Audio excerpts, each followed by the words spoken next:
So you're talking about women's rights, for example.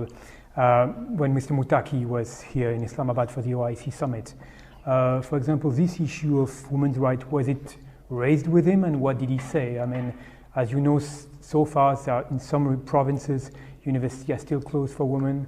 Some schools are also still closed. Did he give concrete word on this issue? Was he it's not concrete. They agreed to the principle. Right. How they will go about it, if anyone is familiar with the Afghan character, they should realize that they are very, very proud people. And, you can't push them. They hate outside interference. In 2001, Pakistan was one of the 3 countries that recognized Afghanistan. Yet when Pakistan tried to tell the Taliban, to hand over Osama bin Laden to the Americans, they point blank refused. So there's a limit to, what outside interference or pressure can do to a government, specifically a government which is fiercely independent like the Taliban.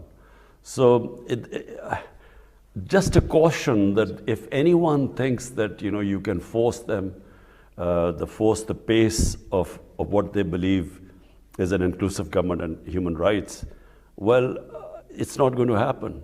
And we should not expect, what we expect women's rights, according to what the people of Afghanistan think and what are Western women's rights. There's a big gulf between the two, and that's not going to happen. Western-style women's rights, if that is an expectation in Afghanistan, will not happen. But, they've agreed that girls should be allowed to study. So that's, there's no, at least that one point they have, when they came here, they agreed. Right. They said, we are just taking our time, we are seeing the right conditions, but they've agreed to that. Right. As far as the security concerns I'd like to know a bit more about the security concerns you have coming from Afghanistan. More precisely, you know that the Tehrik-e-Taliban Pakistan has bases in eastern Afghanistan, especially Loya Paktia. There are also the possibility that some Baloch insurgent groups could be also active from Afghanistan. They've carried out a couple of attacks against Pakistan recently. Are these some of your most pressing concerns that you have at the moment? 2 concerns. Number one are the refugees. Pakistan already has over 3 million Afghan refugees. And the worry is, if things deteriorate in Afghanistan, if this humanitarian crisis gets worse, then there will be a bigger flow of refugees into the country. Already, we have almost, since the fall of Kabul, we have almost 240,000 Afghans who've come into Pakistan. So number one, the country just cannot take more refugees. We don't have the resources.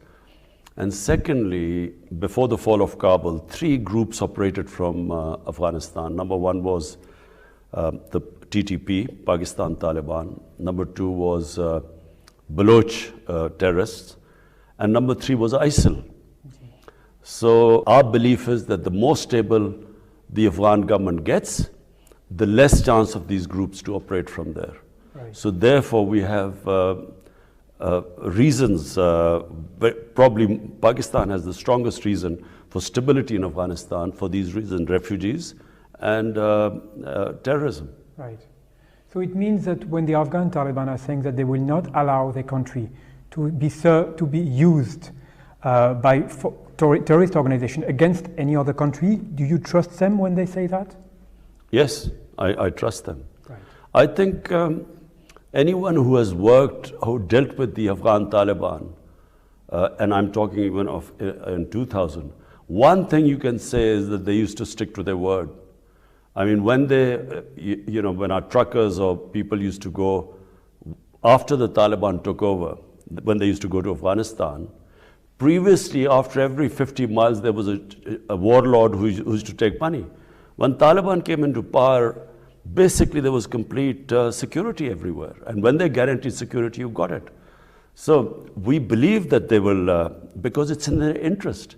What Taliban would, or government would want most of all, is to look after their people, and they can only look after them if there's security and trade.